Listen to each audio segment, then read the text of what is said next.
Hi everyone, I'm back. Okay, now we're going to be making the masa, which is a different version than most people are used to because a lot of folks will go to a Mexican market, for example, and buy the actual masa itself. But we're going to make it from corn flour, so I'm going to show you what that looks like. And I started this a little bit earlier, but that's the brand that I use. It's delicious, and if you sort of just humor me, I will show you how to make it so yummy.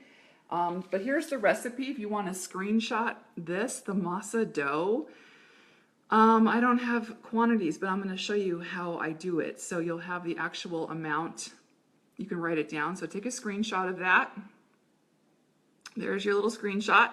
So it's the Maseca corn flour. I have lard, salt, and of course the chicken stock, really well seasoned. All right, so my mom's going to help me make it. We have a half a bag of the... She's laughing. She's waving, but doesn't want to be on camera. So mom, wave, say hi, just wave, just wave. All right, so there's the Maseca corn flour, and it's a half a bag. So write that down. So a half a bag, and then there's the lard. So I'm going to be taking a half a cube of this lard and adding it to the corn flour. So doing that now. Whoops, I'm trying to stay on camera here. And I'm going to add a half a cube. There you go. So that block to the to the half a bag, and then a little bit of salt down the road. We're going to taste it for deliciousness, and then the very hot chicken stock. So I'm going to get my mom rolling on. Come on, mom. No, you cannot blow your nose. Get in the game. All right. She's going to turn it on and start breaking up the lard into the flour, which is kind of like making a biscuit dough. You want the fat distributed among the flour in nice little beads so it looks kind of like cornmeal, and it'll be super, super tender. So don't be afraid of the fat. It's a once a year deal. It's Christmas. Got to enjoy, everything in moderation. So my mom is doing an amazing job. I have to tell you, she's the reason I'm a chef. Her and my grandma. So she's working all that fat into the corn flour. And for those of you that are just joining us, this is the bag of corn flour. I love it. It's amazing. A lot of people will say, well, that's not real tamales. Well, guess what? When they're done, they are bomb.com tamales. So I'm telling you the good stuff here. Hey, Melanie, thanks for joining me. Hi, and there's Tim. I see you're back. Thank you so much. So there's the lard, and there's my coffee. Look at that, you guys. See, I am cowgirl in and out, but this one says rancher. Haha.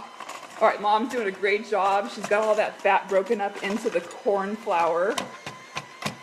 And now I think it's ready for the stock. So we have, goodness, how much stock do I have here? It looks like 4 cups of stock.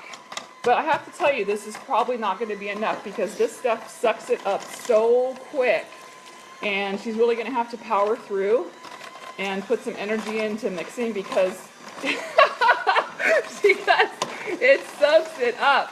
And the stock has to be hot. It has to be piping hot because it'll help melt the fat and sort of make that beautiful dough. And as you can see, it's coming about, but we need a heck of a lot more. So I'm just going to add it up, add it in, add it in, add it in. Oh my gosh, look at that. It's even after almost 4 cups of broth or stock, it's still not enough. So we're going to just keep going. And we want a really super fluffy texture. And I'm going to show you what the final sort of dough will look like. Well, we're getting close, but it's still too dry. Way too dry. I'm going to add all that stock. It's super hot. I'm going to spin the bowl so we get a nice distribution. And look at that, still dry. It's starting to get there, but we need more stock. So when you're writing that down, it's 4+ cups of stock. And in the microwave, I have some more stock. Getting good and hot. You're getting tired, Mom?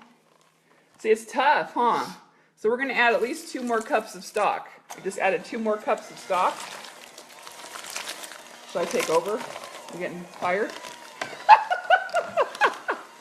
My mom's a trooper. Go, Mom! Get it! Hustle! Yes, look at that. We're putting this mixer to the test. I can see there's a little bit of... It's flying everywhere. We're adding another cup of stock. So we're up to about 5.5, 6 cups of stock. Yes, it's looking good. And I think I'm going to call that good for now. And while my mom is still working it out, I'm going to grab a rubber spatula. Okay, turn that off for a second, Mom. And I'm going to scrape the sides of the bowl. And she'll spin the bowl while I'm scraping. Spin the bowl, Mom. Whoop. Spin, spin, spin. And you can see it. Look at that beautiful dough texture. Oh my gosh, it's so gorgeous. Okay, hold on a second. Hold the bowl good, Mom. And I'm going to make sure that the bottom doesn't have any dry, parts or pieces. So we're going to look on all sides here. Okay.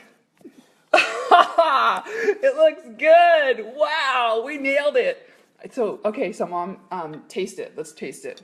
So we're going to go old school. Just use your finger. Come on, let's taste it. Take a small amount. We're going to taste it. Let me see.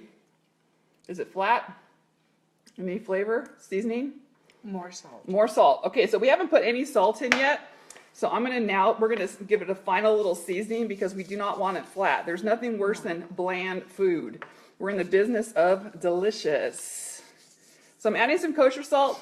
I'd say about a good teaspoon of it. And she's going to work it around one final time. Go, Mom. Melanie, you can show up, I'd say about 5 o'clock. Right, so she's giving it a final mix in of all that seasoning. And the chicken stock itself was already flavorful and had some seasoning to it, so we don't have to add that much more salt, but we want it to be absolutely flavorful. These tamales should be amazing. All right, let's taste it one more time. Little taste. Oh, that's good. Okay, taste it, Mom. Oh, come on. Okay. We're going homeschool here. Old school. What do you think? It's good, huh? I think it needs a little more. Just a touch more salt. All right, just a touch, not much more. So we're about a teaspoon and a half of, we're using kosher salt. You can use any salt, but we like the sort of gentle flavor of kosher salt. And that's really it, you guys. So this is how we make the masa. I'm going to cover it, making sure that you don't want a skin on it. So I put plastic wrap right on top. And when we get it good and cold, we'll be able to assemble our tamales when the filling is done. So that's it. I'll be back. Have a great day. Bye.